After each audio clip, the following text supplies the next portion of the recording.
Well, my name is David Miller. I'm Vice President for Public Policy at Citizens for Community Values. We serve as the Family Policy Council for Focus on the Family in Ohio, so we work very closely with them. And I stand today with my colleagues in opposing Issue 3 and the plan to expand gambling in Ohio. You know, for the third time in 3 years, we had we had 2006, 2008, now 2009. Voters are being faced with what I call the perversion of our initiative process in Ohio.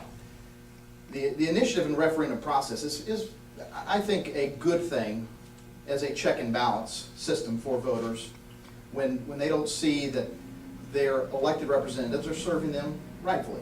So it is there for a good purpose, but I think this is a perversion of the process for the benefit of a single industry that is seeking to create a protected monopoly in Ohio's Constitution. I think it's a reckless pursuit of bad public policy by an industry that carries an alarming and very costly product liability. Distinguished Professor John Kent, I do consider it a privilege to be here with him, again, having read his materials and to hear from him. He's been studying the effects of gambling the last 20 years. His recently released volumes here have a sobering warning for Ohio voters. This is what he said. Casinos siphon money away from economies struggling to rebound. Think Ohio's not there? And saddle taxpayers with hefty, ongoing costs to battle crime and other social problems that gambling spawns. One of Professor Kent's more startling conclusions comes from the cost-benefit analysis. He talked about siphoning away $3 for every $1 of theoretical benefits. You know, if Ohioans truly want economic vitality to return to our state, this is not the road that we need to be going down. An expansion of gambling is not the solution. You know, although a fortunate majority of gamblers can walk into a casino, they can pull a slot machine, they can play the lottery, and they can walk away without any lasting effects. They're very fortunate. You know, but the reality is a certain percentage cannot. And somewhere around that 3 to 5% range who visit a casino will develop an addiction at a problem or pathological level. And I think it's sobering to realize this, that 30 to 50% of the casino's revenue come from that very small percentage.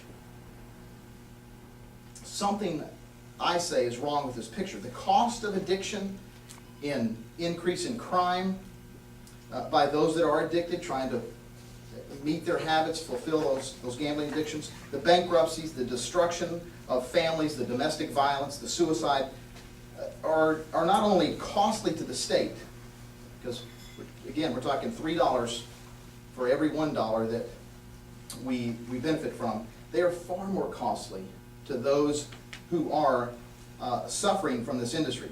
And I think we should care more, and that's where CCB's concern really is. Our heart is going out to these people who are suffering, what will be caused if Issue 3 passes. We ought to be more concerned about them than the jobs or the taxes that proponents claim it'll bring. Mr. Kent mentioned Earl Granoll's. He illustrates it this way, and I think it gives a very good perspective. Imagine that there is a newly developed drug to solve certain medical problems.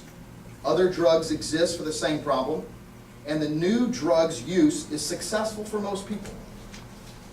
It seems to serve the purpose well, but as time passes, experience reveals that for 1 to 2% of the users, the drug has devastatingly harmful consequences. For another 2 to 3% of users, it has just harmful consequences. The company wants continued licensing, and the state is considering complying if the promoter will share the profits. Sound familiar? It's an all too common scenario with the predators in the gambling industry. Let's compare this to another product liability issue that we saw in the news recently. Recent experience in the case of Vioxx. Everybody remembers Vioxx, Bextra. There were a couple of drugs.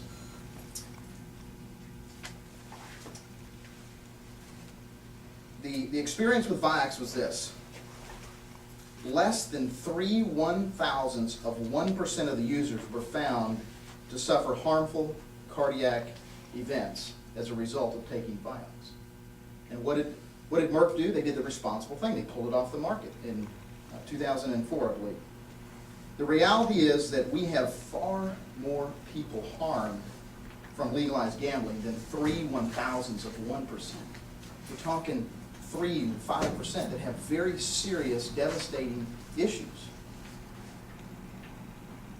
With a product liability in the range of 5%, we instead have an industry seeking to change our state constitution to give themselves a protected monopoly, all the while failing to provide the voters with full disclosure of the real cost taxpayers will eventually pay for the addictions created in their casinos.